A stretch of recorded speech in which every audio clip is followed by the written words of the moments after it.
Si berondong tampan mengejar cinta. Episode 9. Sah menjadi seorang janda. Lakini mengubah ekspresi wajahnya menjadi santai, tampaknya Rahel yang tengil sudah kembali ke tubuhnya. "Yaelah Bay, cuma peluk doang, belum aku buntingin," ucap mesum Rahel dengan tanpa dosa, bahkan ia masih sempat mengedipkan matanya genit. "Kamu..." Evelyn begitu geram akan tingkah Rahel yang suka semaunya. Evelyn kini tengah berada di kamar mandi, ia tidak percaya Rahel akan senekat ini, bocah itu memang gila, padahal beberapa hari ini ia sudah menerima kehadiran Rahel, namun Rahel malah bertindak melebihi tetangga ataupun teman. Menghela nafasnya frustasi, ia benar-benar takut dituduh berselingkuh dengan Rahel. "Bay, kamu ngapain gak keluar-keluar dari kamar mandi?" Rahel bertanya di depan pintu kamar mandi. Evelyn membukakan pintu, lalu ia keluar tanpa menghiraukan Rahel. Ia lalu menuju dapur untuk membuat sarapan. Mulai mengenakan celemek, hari ini ia akan memasak nasi goreng ikan asin. Ia rindu masakan Mbak Sekar pembantu di rumah orang tuanya. "Bay, jangan marah. Aku nggak ngapain kamu kok, cuma numpang tidur doang."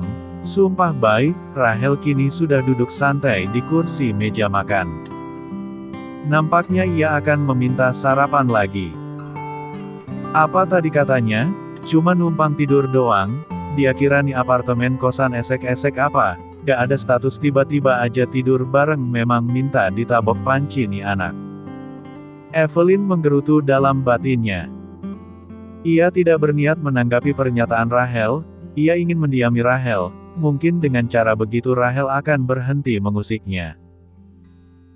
Kini Evelyn sudah selesai membuat sarapan, ia mulai menata masakannya di meja makan, lalu ia pergi membangunkan Ancila yang masih tertidur di kamarnya.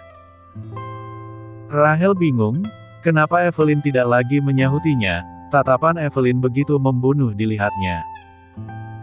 Sungguh sifat dingin Rahel pada orang sekitar sudah terbalaskan dengan sifat dingin Evelyn saat ini. Tidak nyaman bukan? Evelyn kini sudah kembali dari kamar Ancila, ia cukup lama di kamar Ancila, ia memandikan Ancila dan lalu turun sarapan bersama. Ia melihat Rahel belum juga pulang dari apartemennya. Ini bocah pasti mau numpang sarapan lagi, batin Evelyn. Dan benar saja, saat ia sudah mendekati Rahel makan, Rahel mulai manja seperti anak kecil. "Bay, aku lapar mau makan," ucap Rahel. Tidak ada sahutan dari Evelyn, ia langsung menyendokkan nasi goreng untuk Ancila, lalu untuknya, namun terlintas ide jahil di otaknya. Ia lalu menyendokkan nasi goreng ke piring dengan porsi penuh, kemudian ia sodorkan pada Rahel.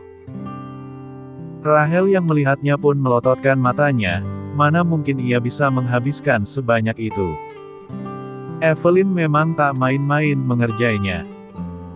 "Bay, aku bukan kuli yang makannya sebanyak ini," Rahel mencoba menolak. Namun Evelyn tidak peduli, ia menaikkan alisnya seolah berkata kenapa ada masalah. Rahel pun hanya bisa pasrah. Ia lalu membaca doa sebelum makan dan tak lupa menambahkan permohonan supaya ia diberikan kekuatan bisa menghabiskan jatahnya kali ini. Di beberapa sendok terakhir, terlihat Rahel yang mulai mual karena sudah tidak sanggup lagi. Meski nasi gorengnya enak tapi Rahel tidak biasa makan dengan porsi sebanyak ini. Evelyn yang tak tega pun memberikan Rahel air minum. Rahel segera mengambilnya. "Bay, aku nggak kuat lagi." Kini Rahel sudah berlari menuju kamar mandi dapur, ia segera memuntahkan isi perutnya yang kelebihan muatan. Evelyn hanya bisa tersenyum geli, namun ia juga merasa bersalah telah membuat Rahel seperti itu, tapi mengingat tingkah Rahel yang suka semena-mena membuat ia menarik rasa bersalahnya itu. Ia sungguh kesal dibuat Rahel. Rahel yang sudah keluar kamar mandi pun terlihat lemas seperti orang hamil yang mengalami muntah-muntah. Evelyn memang jahat menurutnya, namun rasa cinta Rahel mengalahkan kekesalannya pada Evelyn. Ia dengan ikhlas menerima penderitaan ini. Ia lalu mendekati Ancila dan mengacak puncak kepala Ancila dengan sayang. "Bang Rahel pergi dulu ya, nanti sekolah yang pinter ya sayang," ucap Rahel pada Ancila yang tengah makan sarapannya. Lalu berlalu keluar apartemen Evelyn menuju apartemennya. Ia harus bersiap-siap untuk sekolah. "Dasar si Ayang, mau bikin mampus gue tidak bisa, untung gue sayang," batin Rahel. "Gue heran sama Rahel, bicara kagak tetap aja banyak yang minat." Angga kini tengah mengamati siswi yang sedang bersorak ria menyambut kedatangan Rahel. "Itu karena mereka belum pernah merasakan jadi kita. Coba aja sehari jadi kita, gue yakin udah mampus," dibuat Rahel yang puasa ngomong tiap hari. Afik menjawab dengan songong, "Gak ada yang kekebalan imannya menandingi kita, tahu nggak lo?" "Iya juga ya, kok gue betah ya punya sahabat es kayak gitu." Angga baru sadar akan gaya pertemanannya dengan Rahel yang sudah hampir 5 tahun. Ia pun bergidik ngeri. "Bener kata Iyo, iman kita emang gak tanggung-tanggung kebalnya," lanjutnya lagi. "Gue jadi gak bisa bayangin tuh si Kutub punya pacar, kira-kira bakalan bucin gak ya?" Tiba-tiba keluar tanggapan dari mulut Yuda. "Yah si manusia es kedua, tumben nyahut, 11-12 sama lo kali, asal jangan makin dingin kalau udah putus." Hahaha, kini Angga menyindir Yuda yang bersikap sama seperti Rahel semenjak dia putus dari mantan pacarnya. "Saayunyet, si es baru kali ini ngeluarin suara emasnya, udah ditelak aja, lo emang keterlaluan tahu nggak jadi temen." Afik membela Yuda namun dengan lirikan yang sungguh mengejek. Hahaha. Mereka berdua pun semangat tertawa tanpa memikirkan Yuda yang kesal setengah hidup. Rahel sudah mendekat ke arah sahabatnya, ia mengkode untuk pergi ke kantin dulu, ketiga temannya itu pun mengikut. Mereka kini sudah duduk di kantin, Rahel memesan teh hangat karena perutnya tidak nyaman setelah memaksakan diri makan atas nama cinta tadi. "Rahel, nongkrong yuk kafe lo entar pulang sekolah," ucap Afik. "Gue Rahel." "Om CEO," sindir Angga. Rahel mengeluarkan jawaban pamungkasnya. "Ga? Heim, iyo ngerti nggak hem itu apa?" Afik menanyakan pada Angga dengan nada bercanda. "Kagak tahu gue, 5 tahun hem terus, gue berasa kayak ngomong maruma Eskimo tahu nggak lo," garing Angga. Hahaha. Walaupun gak lucu, Afik dan Angga tetap saja tertawa. Mereka sungguh bingung menghadapi kedua sahabat yang irit bicara itu. Evelyn kini sedang menunggui Ancila di sekolahnya. Tidak ada yang berubah pada ibu-ibu murid di sekolah anaknya. Mereka masih tetap ramah dengan Evelyn, membuat Evelyn bingung. Ia mulai membuka ponselnya dan mengetik di laman pencariannya. Gosip terbaru Rahel Ares Adrian, begitulah yang ia tuliskan di laman pencariannya. Namun ia begitu heran, tidak ada berita tentang dirinya, video yang mungkin viral pun tidak ada, padahal jelas-jelas ia melihat beberapa pengunjung memvideo kejadian memalukan waktu itu. Bahkan yang ia lihat hanya berita Rahel yang dipuja-puja netizen masih memenuhi jagat maya. Evelyn bersyukur tidak ada gosip miring Rahel dan dirinya. Apakah ini kekuatan tangan Rahel selain bisa membobol pintu rumah orang, pikirnya. Ia begitu takut, sampai tidak berani membuka ponselnya karena kejadian memalukan itu. Ia ingin berterima kasih pada Rahel jika benar saja bocah tengil itu yang telah mengatasi masalahnya. Ia teringat ucapan Rahel waktu Rahel membawanya pulang ke apartemennya. Bukankah Rahel memang pernah mengatakan kalau semuanya akan baik-baik saja? Ternyata bocah ingusan itu tidak buruk juga, batin Evelyn. Ia berniat membeli bahan untuk membuat cake setelah pulang dari sekolah Ancila nanti. Ia akan membuat cake sebagai ucapan terima kasih pada Rahel. Ia tersenyum senang memikirkannya. namun ia segera tersadar ia tidak boleh terlalu dekat dengan bocah ingusan itu. Itu akan sangat menyakiti Rachel mengingat ia yang tidak bisa membalas perasaan Rachel padanya. Ia tidak ingin memberikan harapan pada Rachel, hatinya masih begitu luka, ia belum siap untuk kehadiran orang baru di hidupnya. Lagi pula baginya Rachel mungkin cuma ingin bermain-main padanya. Rachel adalah anak SMA, ia tidak mungkin akan serius apalagi dengan dirinya yang sebentar lagi akan menjadi janda anak satu. Cuma sebagai ungkapan terima kasih saja, tidak akan lebih, dan tidak ada salahnya kan? Batin Evelyn. Evelyn kini sedang membuat kue untuk Rachel, ia membuat brownies sama seperti Rachel si berondong manis. Ia dibantu Ancila membuat kue itu, ia membuat 2 loyang kue, satu untuknya dan satu lagi sebagai ucapan terima kasih untuk si bocah tengil. Ting tong, bel apartemen Evelyn berbunyi. Ia lalu menghentikan kegiatannya untuk membukakan pintu. Ceklek, pintu dibuka oleh Evelyn, terlihat Rachel yang nampaknya baru pulang dari sekolah, karena pemuda itu masih menggunakan seragamnya. "Bye, aku lapar," Rachel bersikap seperti kucing kelaparan yang terus mengiau. Semenjak ia jadi tetangga Evelyn, Rachel selalu minta makan di rumah Evelyn seperti anak kos yang kere tidak punya duit untuk membeli makanan. "Kenapa minta sama aku? Sana kan kamu bisa beli sendiri." Evelyn begitu bingung, sejak kapan dirinya menampung anak orang. "Yah Bay, aku pengen masakan kamu masak apa untuk makan siang?" manja Rachel. "Rachel, sana pergi, kamu kan anak orang kaya tinggal pesen online aja beres." Evelyn mengusir Rachel.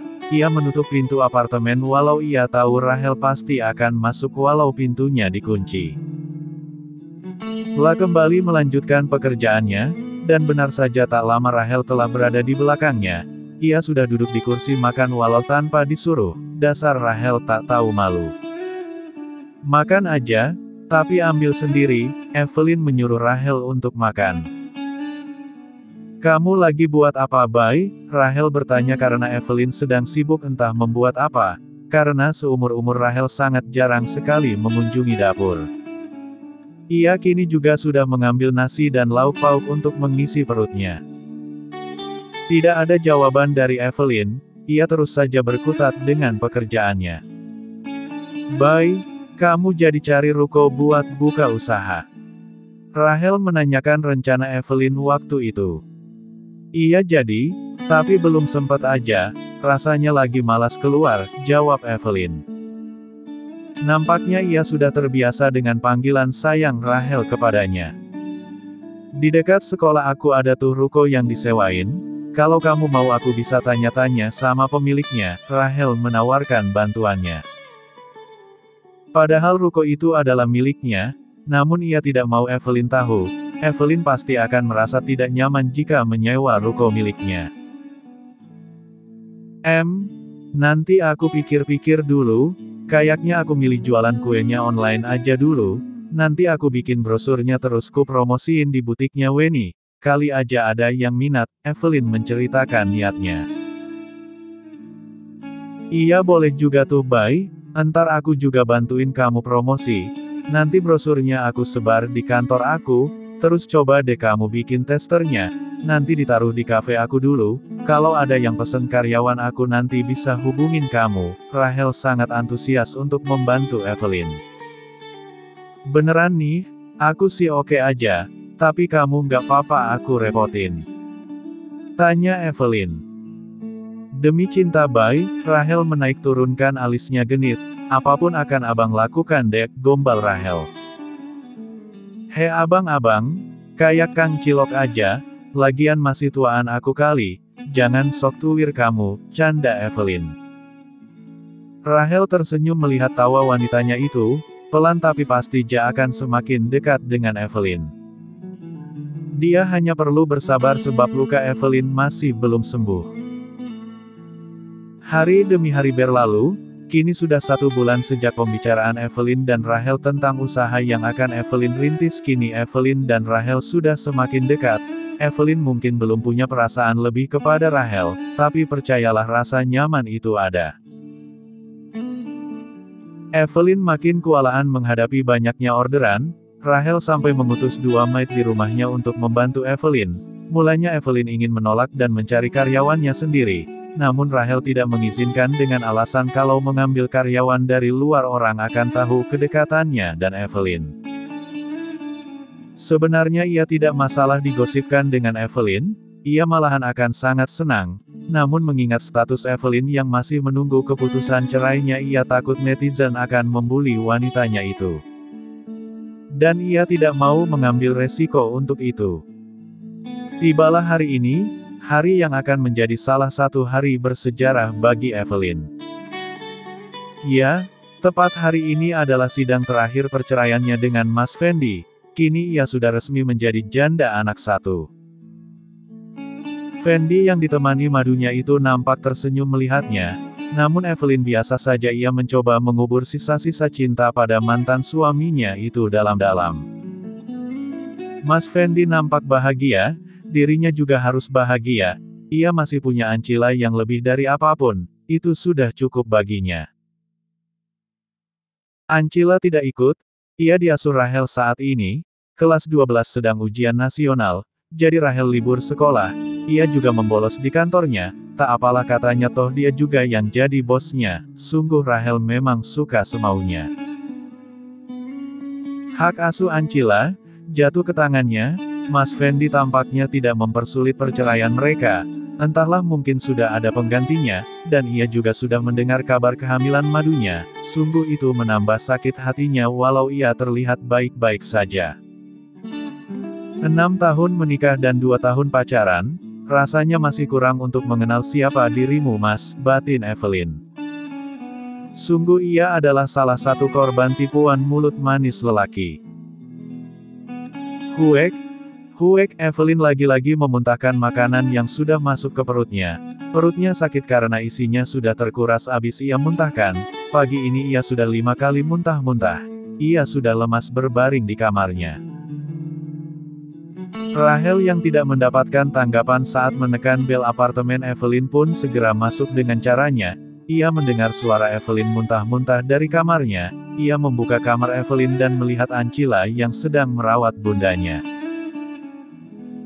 Bang Rachel, tadi Ancila udah mau telpon Bang Rachel, tapi nggak disuruh sama Bunda, katanya Bang Rachel lagi kerja gak boleh ganggu. Bunda dari tadi muntah terus, Ancila mengadu pada Rachel. Ancila memang sudah dekat dengan Rachel, karena Rachel nampak sangat menyayangi Ancila.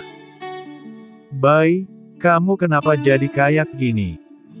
Tanya Rachel yang saat ini sudah menghampiri Evelyn.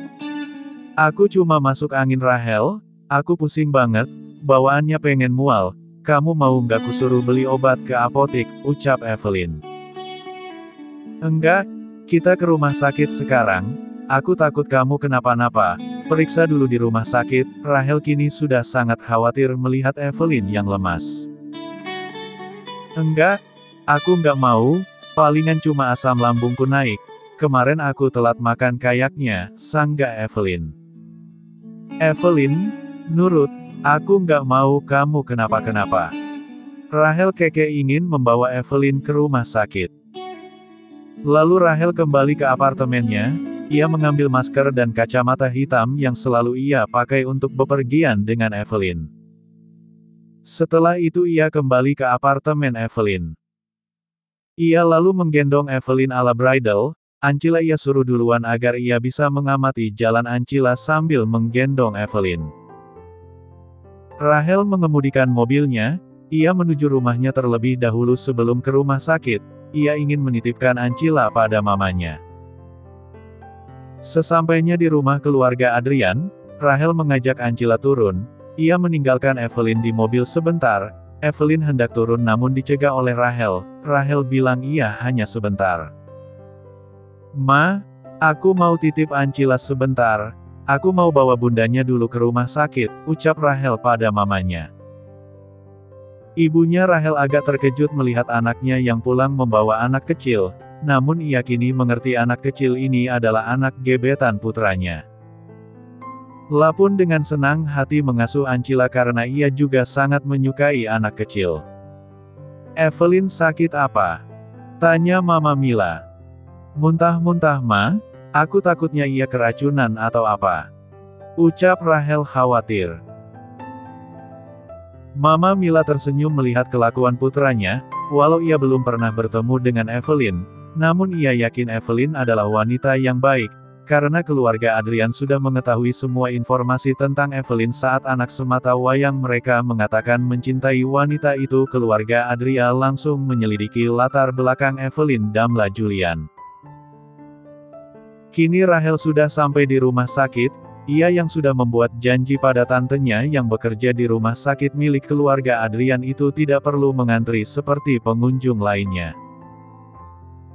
Evelyn kini tengah diperiksa oleh Dr. Sylvie, adiknya Mama Mila. Dr. Sylvie tampak tersenyum. Ia memang sudah mengetahui kedekatan keponakannya dengan wanita yang bernama Evelyn, namun ia tidak menyangka kedekatannya sampai sedekat ini.